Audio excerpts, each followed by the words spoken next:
Good day, everyone. It is Burning Bush with Kevin Wesley, and today we are going to review a video going viral of evidence of God in the human body. Scientists have all come to understand and agree that there is now evidence for the Bible being true in our bodies, in our DNA, inherently. Um, so we can convert to Christianity now and all be safe from hell, apparently. So let's watch this Wow. evidence unfold. Almost 3 million views too. I'm anxious, man. Almost 3 million. I think within a week. I think without have been a week or so. Crazy. So. And I'll tell you how you can know tonight that God will always hold you together, no matter what. It's by looking a little deeper into the human body, and it's a little protein molecule called laminin. I just thought about it. If he says, you said always is always, always, right? Mm-hmm. Because so if your body decomposes and like your body, like Laminin stop working when your heart stop beating up. I guess maybe not. He Right. said, I mean, while you're alive, God will keep you. Yeah. When your body decays now. Don't do nothing for you when you got cancer, though. No promises. Don't do all bets are off when you're dead. It don't help your body regenerate, no nothing, but it'll hold you together, though. Okay. While your heart beats. All right.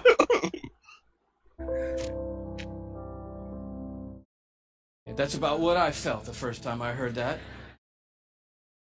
Long story short, the tour was winding down last time around. We were in Tyler, Texas. The night was over. A guy walks up to me. I wish I could tell you the whole story. It was so of God. Introduces himself to me. Says, how are you doing? I just wanted to say hello. I said, it's nice to meet you. He says, you guys winding the tour down? Where are you going to go from here? I said, well, I'm on my way back home to Atlanta, Georgia. He said, well, what's next for you? I said, I'm going to be preaching the next 2 Sundays for my pastor back in Atlanta. He said, oh, cool. What are you preaching on? I said, well, the series is on the glory of God in the human body. He said, that's really amazing. I'm a molecular biologist at the university down the road. I just so happen to be. Give me your talk. And I was like, oh, wow. I wasn't quite yet ready to unload the talk for a molecular biologist, so I kind of stumbled through what I had, and he's kind of being kind and gracious and like. So wait, I was ready for regular Christians. I wasn't ready for an actual person that really studies this. Like, I'm not used to people that really do research. A molecular biologist. I'm eager to hear. See what this guy. See what this. You don't really call me out on my shit. That's funny, that's man. good. And then he says, well, what's your big left hook? You got to have a left hook, a big finish, right? I said, I don't have a left hook yet. He said, oh, Louis. Pause it for a second. Man, your left hook is laminin. Laminin, okay. Hang on 1 second. And he said, the molecular biologist asked him, what's your left hook? I just want to know, why does the truth need a left hook? Right. You see what I'm saying? It's like I agree. He's asking as if, come on, what's your punchline? As if it's a good joke. Right. Nobody says that when you're teaching truth. What's your left hook? Really, man? Is that how you prepare your messages? You end it with a left hook? the truth is the left hook. Right. It should be. Totally blank on laminin, and he goes, Louis, it's a cell adhesion molecule. Protein molecule? Do you know about proteins? I'm like, no. He said, Louis, cells organize into certain molecular structures, and that determines what protein there are. There are between 10 and 60,000 proteins in the human body. We don't even know how many proteins are in the human body. But one of them is a cell adhesion molecule. It's organized into this certain structure, and that tells the cell what its job is in the body. And this one is a cell adhesion molecule. And I'm like, all right. He said, no, Louis, it's like the rebar of the human body. The steel they put in the concrete when they lay the foundations of things, it's that stuff. It's holding your membranes together. It's the glue of the human body, Louis. It's laminin. You got to tell them about laminin. Now, can you imagine somebody that's been doing this for years really talking like this? Like, he has studied this like day and night, if this person even exists. Like, he studied this day and night, and this is like normal to him. Right. Like you really gonna be like that passionate? No, Louis, listen, you gotta listen. Take a seat. It's laminin. It's a coherent molecule. Oh my goodness! Like he just found out about it. Right. That's what I was about to say. Is this molecular biologist already currently writing books or getting the message out that God has already put his message in the DNA of human beings in the form of laminin? Because he's so excited about this. It's almost like he's having an epiphany. Like, you gotta say this part. You gotta. This right here is the thing that holds us all together. It's the rebar of our DNA. And it's like, what are you doing with this information, Mr. Molecular Biologist? It's currently unnamed. Completely anonymous. I'm excited about something that we don't know for sure, and we can't say the guy has it. We don't know who he is, but whoever this guy is, he should definitely have some extensive research or information that he's put out about laminin with the attitude that he's presenting through this guy. That's what I'm sure he'll leave the person's name in there so we can research him and ask questions and see his credentials. I'm sure he'll leave the name in there. Absolutely. And I'm like, I promise you, I'm going home and tell them about laminin. And I'm sure when I do, revival is going to sweep across the church and probably around the world when I tell them. He said, no. You got to see laminin. I'm like, okay, let's see it. He said, no. Pretty funny. You need to go look Christian it up. tell another Christian they've got to see something laminin to believe it. Right, the irony. Yeah, irony. Very ironic. Right? Like, have you not read your Bible? You have to see it, and when you see this laminin, it's going to prove something that you can't see. What? I don't even know how to spell laminin. Takes his card out, he writes on the back, Laminin. I'm like, okay, I cannot wait to get to my computer and get on Google, click on images, type in laminin, and I'm waiting, and these little thumbnails come up on the screen, and I'm like, why is this not going away? There it goes. Wow. That's laminin? The cell adhesion molecule. Woo! I am so excited. I am beside myself. Now, how often do you really see a Christian get excited for science? I guess when it seems to it confirms my beliefs. Right, yeah, absolutely. Finally! Yeah. Yes! I will take this one thing and I'll run with it. Exactly. It's about time. Oh, I cannot believe what I'm seeing. I love laminin. I'm so fired up. You should see laminin, I guess. That's the thing, right? Yeah, I guess okay. The molecular biologists say you should Here is see it. a scientific diagram of the laminin cell adhesion molecule that's holding your body together right now. Okay, this is what I found right here. Okay, really? Really?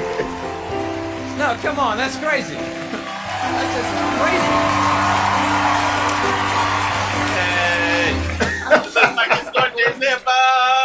It looks like our touch is I emailed that guy back so fast, I'm like, wow, what in the world? He said, you want to see an actual laminin molecule? Okay. He's like, wait, okay, that's Photoshop, to be honest with you. Do you really want to see what it looks like? Well, because in all honesty, man, when scientists actually create designs for molecules, it's just so they can understand them. Of course. None of these molecules duplicate and look identical at all, not even in the closest. They're as different as we are as human beings. Right. You see, even more different because they're not all shaped the same. So him saying this molecule is shaped like a cross is just silly, because that implies that even if the molecules always replicated themselves to be in the shape of that's to almost say that the molecule floats around in your body being straight up like a cross the entire time that you're alive, right? When you lay on your back, it straightens up to be a cross. If it's on its side or if it's upside down, it's a sword. You see what I'm saying? And it looks ironic, identical to a caduceus, which predates the cross by centuries. So if anything, it would prove the caduceus to be real. It has the serpents going up it and everything. Like, it's crazy. So it looks more like that, to be honest, but this is called pareidolia, man. I don't want to I guess I'm going to let the video finish, but when you see Jesus in a piece of toast or Jesus in a dog's butthole, that is pareidolia. Okay. So we see these images that we've been I guess groomed to believe in or notice just because we recognize it when we see it. When you see anything else like a cloud or anything else like that in the form of that, your brain automatically associated with that image that you know. That's all it is. So seeing something shaped like that doesn't prove that there's Jesus or a man walked on water or anything. You know, he's saying that this proves God is real. Some of these molecules, I guarantee you, are shaped like stars. What would that prove? Some of them, I guarantee, are shaped like crescent moons. That mean our lives real too? You know, so some of them are shaped like swastikas, actually. So I'm talking about laminin. So so some of them are shaped like weird things, man. He picked out one molecule and said this is it. But I'm anxious to see the real copy, or the real one. Yeah, that was Photoshop. He was like, all right, calm down. That was just Photoshop. We got this. Let me show you the real one. Oh no, man. The diagram was cool for me. I'm happy with that. Don't bother sending anything else. I'm like, yes! He sends me this image, an electron microscopic image of an actual laminin protein molecule. It looks just like this.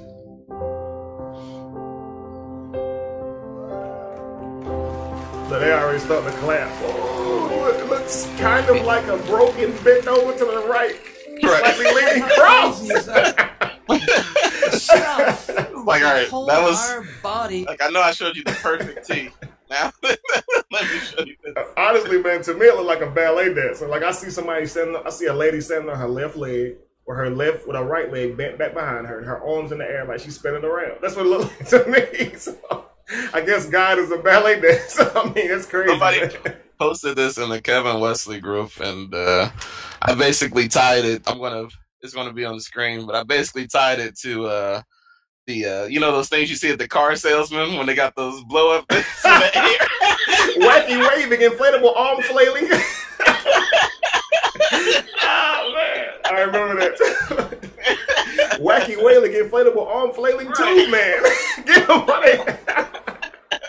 Oh, it does look like That's the first thing I thought of. God is a wacky waving, inflatable arm flailing too, man. Oh man, like this can't be it. Like, I guess you can see that I've watched, Family Guy once or twice, huh? Yeah, Family Guy's a good show. Yeah, good show. Together. This holding the lining of your organs together, holding your skin on, is in the perfect shape. No, it's not perfect. We just the cross of our Lord Jesus. We just saw it. We just saw it. Immediately, I'm like thinking about the words anything. of Paul in Colossians 1. You know this beautiful passage where Paul's talking about the supremacy of Christ and the sufficiency of Christ. He says, for by him, talking about Jesus Christ, all things have been created. Things in heaven and things on earth. All things were created by Jesus and for Jesus. But then the next verse goes on to say this. It's crazy. And he, Jesus, is before all things, and in him, that is, in Jesus Christ, all things hold together. It's right there. I'm like, of course they do. Of course they do. Everything holds together in Jesus Christ. And he goes on at the end of this paragraph, and he just tells the story of grace. You know, like all these biblical books or holy books that they call holy books or whatever, they all have similar scriptures. I guarantee you can find a surah in the Quran that speaks of Allah holding everything together. You know, it's funny that they all seem to mirror each other. The same thing with the polytheistic religions like, say, Hinduism. They believe that their gods hold things together. It's funny, man, but when you go all the way back to like what you would call primitive thought, when you would look in the sky, you see the sun seem to be an order to the sun as it comes every day right on time. Right. They would immediately associate that there's a God over that sun, making that sun work. Because our common knowledge is if something is working properly, it must be somebody organizing it, right, or coordinating it. And this would begin the idea of giving anthropomorphic type ideas to things in nature, elements in nature. So if it keeps us alive and it seems to be an order to it, there must be a person that's making it work. This is why you get all the ideas of God, and this is why they would use every single thing that they could to kind of solidify that belief, to help with that belief. You look in the sky and you see Jesus in the clouds. I mean, what he's saying is like, because you see this molecule and it's shaped like a cross, and this scripture's in the Bible, because I'm reading it just out of nowhere, just want to read it to apply it. I mean, in all honesty, man, he's very, very, very gullible, and he's an adult male. Like, he's a grown man, and he's very gullible. He said as soon as the guy sent him the picture, he responded back, wow, wow, wow. Like, you didn't do any kind of research to see if laminin is always shaped like a cross? You didn't do any research to discover that people actually create the shapes of these molecules just to understand them? It in no way is suggesting that the molecule actually looks that way. You see what I'm saying? Like, it's crazy. He just showed everybody. He's like, it looks exactly like the cross. He just showed you it doesn't. You can Google laminin molecule under a microscope, and it's going to show you millions of different shapes. Like, literally, not millions for people who want to prove me wrong, but there's going to be tons of them. Well, not tons, because that's 2,000 pounds. But see, that's funny, because I'm only saying that because this is what they do. But they'll accept something so silly like this as being from God. I remember when you did that video where we quoted the Bible saying, God, I create darkness and light, and I, the Lord, do all these things. Or I created light and darkness. And it's like, you're taking out of context. That's not what that really means. Right. No. He says, I created evil. And then said, out of context. No, he said he created evil, meaning he created evil from nothing. There wasn't evil, and now there is evil because he created it. Right. And it says, I, the Lord, do all these things. Right. Like, exactly what it says. Right. It's not. You take it out of context, Kevin. How can you possibly take that out of context? Right, exactly. That's the clearest way to say it. I, the Lord, do all these things. Right. It doesn't matter what context that's in. If someone says, I made all these things, I created all these things, I don't care what was said before or after in any situation. If you say that, that's what you're saying. That's in context. Absolutely. He said, I, the Lord, do all these things. He named himself too. I, the Lord. Like, the Lord. Like, just so you know, I, the Lord, do all these things. Exactly. But he can do this, and the crowd applauds. See how that works? Exactly. Like, you get demonized, he gets applauded. And he's going to get tired. He's going to get tired of money, right? It was like, oh, today was a great day. Man, we need to learn how to critically think. That's sad. He said he saw that. He said as soon as he saw it, he immediately responded back, wow, wow, wow, wow, wow. Like, you're that easy to convince? Yeah, that's all it takes. I mean, to be honest with you, man, the ventricle system looks identical to the rebus that has been used as a symbol for polarizing energy for centuries before the cross. If you want to be honest, the all-seeing eye, as we call it, or the Egyptian eye, looks identical to the pineal gland. Okay, so it's one of those things where, because it looks like that, does that mean that the designer of that all-seeing eye knew God or heard from God prophetically because it resembles something inside the body? Because if it does, then we got to give them credit, because that of course predates the cross by thousands of years. And then while you're talking about the cross, to say that God, uses the cross in DNA to send a message. The biblical literature says that God told Moses to lift up a serpent on a post in the exact way that the Son of Man or the Son of God will be lifted up on a post. So in the Hebrew word goes back to the same word that means pole, just post. So in all actuality, if you want to get technical, according to the Hebraic literature, okay, which is what we're reading the Old Testament off of, right? If you're going to go back to Moses and talk about the cross and all these type of things, you have to understand that Jesus wouldn't have been crucified on a cross. It would have been a pole. And most people believe, or a lot of people believe, that Jesus was actually hung due to literature before that. So now what? If Jesus didn't actually die on a cross, and if a cross is a Roman instrument for torturing criminals and people that they don't like for whatever reason, why would God put that in your DNA millions of years before a crucifix was ever created? You see what I'm saying? So I'm going to put an element, an item or a symbol used for torture in your DNA to show you that I'm real and I hold things together. Really? That exact thing killed Jesus. It killed God. Like that exact shape thing, according to their beliefs. But really, though, it was a pole, or he was hung. Actually, he didn't exist, but you get my point. How can you say that he's validated by a cross when technically, according to the literature, he didn't die on the cross? Now, I bet that puts a big hole in your story. Or also the shape of the cross, the T-shaped, or, right, the lowercase T shape. Yeah. And even Jewish people who say that Jesus died on the cross say he died on a capital T, not even a lowercase T, a tav. That's what the tav is, the last letter of the Hebrew alphabet. So there's a part in the Bible where Jesus says, I'm the Alpha and Omega. Of course, if Jesus had existed, he wouldn't have said that, as he doesn't speak Greek. He would have said, I am the Aleph and the Taf, which is the first letter of the Hebrew alphabet and the last letter of the Hebrew alphabet. But the Taf looks like a capital T. And this is why a lot of Jewish people who believe in Jesus, because let me point out that most Jews do not even believe in Jesus. But the ones that are Jewish Christians, they believe that when he said, I am the Aleph and the Taf, Jesus was literally saying that I'm going to die on a capital T, a Taf. That's going to be the end. So, I mean, it's all these type of thinking, man. So, I mean, Christians can't even get an agreement on how Jesus died, let alone it was a cross. So that must mean, well, what if it was a noose? For a lot of people, that would mean that Jesus was real too. What if it was just a straight line? Would that mean Jesus is real too? You know, it's just one of those things where you got to stop using these things just to verify something that's in your silly little mind. I don't know. I mean, it's just he's an adult man, and he's very gullible. That's just gullible if I never saw it before. I don't know if he's. Do you think he's? I guess I don't want this video to go too long. Do you think he's being genuine? Do you think he's one of these preachers that are actually genuine in what they believe, or is this like I'm just doing this for my job? This is my job right now. I guess whenever I speak on something, I hate when people infer that I have a problem with God or I have some hidden agenda. So I try to assume that they actually believe what they're saying.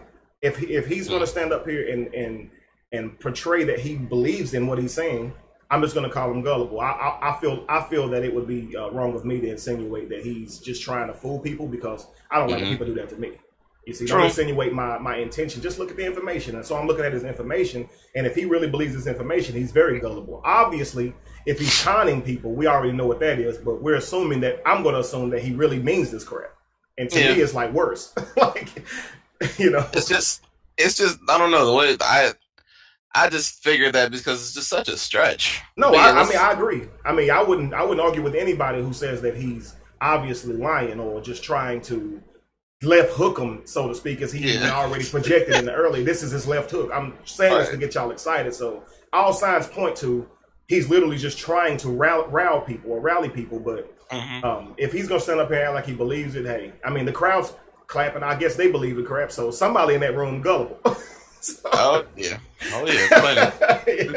Plenty. All right, let's do it. He says, for God was pleased to have all his fullness dwell in Christ, and through Christ to reconcile to himself all things by making peace through his blood shed on a cross. Wow. Just listen to it. He said all this peace by making bloodshed on the. Think about what you just said. All this peace. In my mind, I'm trying to find where is the peace that he's talking about. Right. Torture, blood, cross. This is what? Completely murdered people to make them believe in Jesus. Killed out anybody who had a competing religion or belief system. And you say it brought peace. If anything, this belief brought about war against humanity over belief systems. Absolutely. Where you get peace from? What's going on? Oh, you're at the toughest place in your life. How can you know that God is going to hold you together and bring you through? You know, because there is a cross standing over history. And it is looming over this building today. Now we're talking poetically. It is the place where the star breather became the sin bearer. Stupid. Where the universe. I just like the way he's like shaking his head, like, yeah. Mankind's. And it is proof. It's proof. Okay. It's that proof. God doesn't always change the circumstances. Wow. He did not change them for Jesus on that hillside outside Jerusalem. But the cross is also proof that God always has a purpose in the circumstances, and that his purpose and his plan will prevail and will triumph through any circumstances in this world. If I want to murder my son, I'll murder my son. All right? It's like everything he's saying is like, I don't even know what to say to the guy, because it's like he's not even saying anything to even go off. It's just being poetic right now, just like you said. Yeah. Like he said, the cross is proof that God is going to triumph over all. Well, how is the cross proof of that? I don't understand that. Like, I think that's it. Yeah, that's all. Yeah. Yeah, what's the star proof of? Is that proof that Yahweh is the God of Israel and Abraham, Isaac, and Jacob? You know, like everything in the Bible is now solidified because we found a wacky car. Right. I mean, it's almost like, honestly, man, to assume that laminin looks like a cross is as silly as thinking a star looks like a star.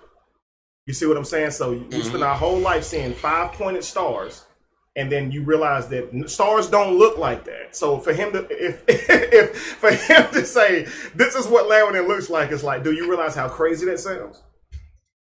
You know, it just sounds crazy. We make pictures look like stars and say they're stars just for the sake of something that we do. It in no way means that a star really goes through the sky shaped like that. Like, you know what I mean? So I mean, just that's crazy. You ever heard of the crucifix fish? The crucifix fish. Yeah. I don't know. I don't think so. Oh boy. Yeah, let me. This reminds me of the good old crucifix fish. The crucifix fish. There you go. See, it's like they always do that, man. Yeah, I just added it in. I'll just add the crucifix fish in. Yeah, dude. But again, it's called pareidolia. It's where you see an image that you're familiar with in something that's inanimate. It doesn't mean that it by any means that it actually existed. You know, I took the liberty of finding some photos and videos where people claim to see Jesus in the clouds. And then what I did is I also found Godzilla in the clouds. Okay? I found Hamlet holding the skull in the clouds. You know, I found some dolphins. I found what appears to be Free Willy jumping the rocks. I mean, honestly, I found a lot. So, man, you know, it just proves that, you know, pareidolia is real, because if I can look in the sky and I can see a dolphin, that doesn't prove that God is a dolphin or in no way giving me a message about a dolphin. You know, we have to grow out of that. Again, that's I guess to me, it's like, it's gullible. It's gullible. Like, put more work into the stuff and stop falling for anything. Yes, this I am very disappointed today. In conclusion, I am burning bush and I am disappointed. I'm Kevin Wesley, and I may be more disappointed than burning bush right now. Oh man. And with that, we will be closing this video out. Please, if you guys enjoyed the video, check out the Patreon. You guys want to get in touch with Kevin, let him know he's great. Let him know he's satanic. It's all there. You can voice chats and emails. So if you guys want us to respond to any other videos, please just shoot us an email on our Patreon, on the Patreon, and we'll definitely try to get it responded to for you guys.